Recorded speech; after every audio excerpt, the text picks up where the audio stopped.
का हो नीतीश बाबू, जौन ना करवावे के अब तो तू करवा देल। अब तो लोग कयास लगावल शुरू कर देले बा कि फिर से नीतीश कुमार पलटी मार सकेले। आ कोनो ऑप्शनो नहीं खे नीतीश कुमार लगे, काहे कि या तो अपन मुख्यमंत्री के कुर्सी बचावस आ ना तो जनता दल यूनाइटेड पार्टी। काहे कि ये समय पूरा नीतीश कुमार के साख दाव पे लाग गल बा। भाजपा के जाल में फंस के पागलों बन गई। तो नमस्कार भाई लोग, का हाल चाल बा। हम अमरदीप सिंह बिहारी। जस जस बिहार में विधानसभा चुनाव नजदीक आवता, नीतीश कुमार के अपन जमीन खिसकत अब नजर आवता। मुख्यमंत्री के कुर्सी पे बैठे खातिर कई बारी पलटी मरले बारे, लेकिन अब की बार इनकर पूरा राजनीतिक जीवन खत्म हो नजर आवता। तो ये से नीतीश कुमार जल्दी फिर पलटी मार सकेले। अब सवाल ही बा जे नीतीश कुमार अब जइहे कहाँ, काहे कि इनका सामने अब उ जो नयका लड़का एगो रल तेजस्वी यादव, वो बहुत मजबूत नेता के तौर पे उभर गए बा। ओकर जौन बा पॉपुलरिटी बहुत ज्यादा ये समय बिहार में हो गए बा। आ नंबर 1 पे मुख्यमंत्री के उ दावेदार बा, काहे कि उ बार बार नीतीश पे आ एनडीए के सरकार पे प्रहार करता।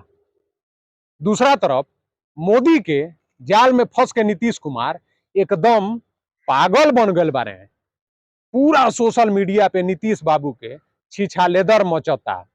इनका के माने शुद्ध रूप से दिमाग रूप से विक्षिप्त दिमागी रूप से दिखा देहल जाता।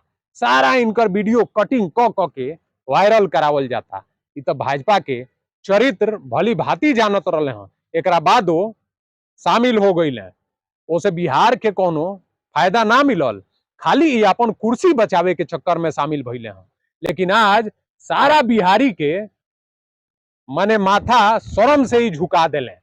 अब इनकर अपन जब राजनीतिक जीवन समाप्त होत नजर आवता, तो ई फिर माने बिलबिलाता रहे। आ इनका लगे एके गो ऑप्शन बा जे ई तेजस्वी के साथे हाथ मिला ले। और जौन बा भाजपा के सपोर्ट से चिराग पासवान एकदम बिहार के चुनाव में कूद पड़ल बारे। प्रशांत किशोर रणनीतिकार एकदम लागल बारे जे हम केहूंगा किंग मेकर के भूमिका में आ जाई। आ प्रशांत किशोर दावा भी कह दिले बारे जे नीतीश कुमार के अब की बार चुनाव में एकदम सुपड़ा साफ हो जाई।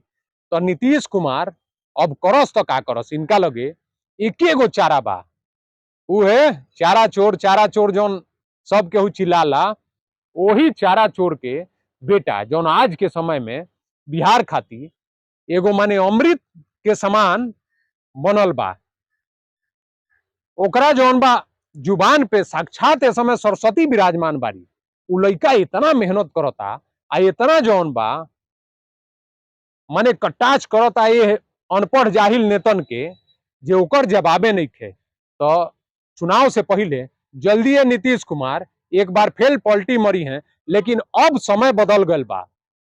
पहले तेजस्वी के मजबूरी रल नीतीश में सटल, लेकिन अब नीतीश के मजबूरी हो गल बा तेजस्वी में सटल। काहे कि ई बुझ गई जे भाजपा अब तो इनके खत्म कर दिलक बिहार से। जेंगो हमनी के बिहार से नया नया लड़का रोजगार खातिर पलायन करत रहे हैं, वही नीतीश कुमार के अब की बार चुनाव के बाद पलायन करे के पड़ जाई। तो इनका जगह कहीं ना मिली अपना बिहार में बैठे खातिर। तो जल्दी है नीतीश बाबू के दिमाग जौन बा ठीक हो गए, आई ऐसा निर्णय ले बारे। आज जल्दी है तेजस्वी से हाथ मिला ली है। अब इनके हाथ में बा जे अपन राजनीतिक जीवन बचावत रहे कि एनडीए के साथे आ ओकरा चाल में फंस के बर्बाद करत रहे। काहे कि इनका साथे साथे अब बिहार अपन सिर ना झुकाई आ ना बिहार अपन बर्बादी देखी। तो भाई लोगन यह विषय पे का सोचता रहो, कमेंट करके अपन राय जरूर दी हो। आ वीडियो के ज्यादा से ज्यादा लाइक करी हलो, शेयर करी हलो, साथ में चैनल के सब्सक्राइब जरूर करी हलो। आ ज्यादा से ज्यादा सब्सक्राइब कर लो। तो बोलो बिहार की जय।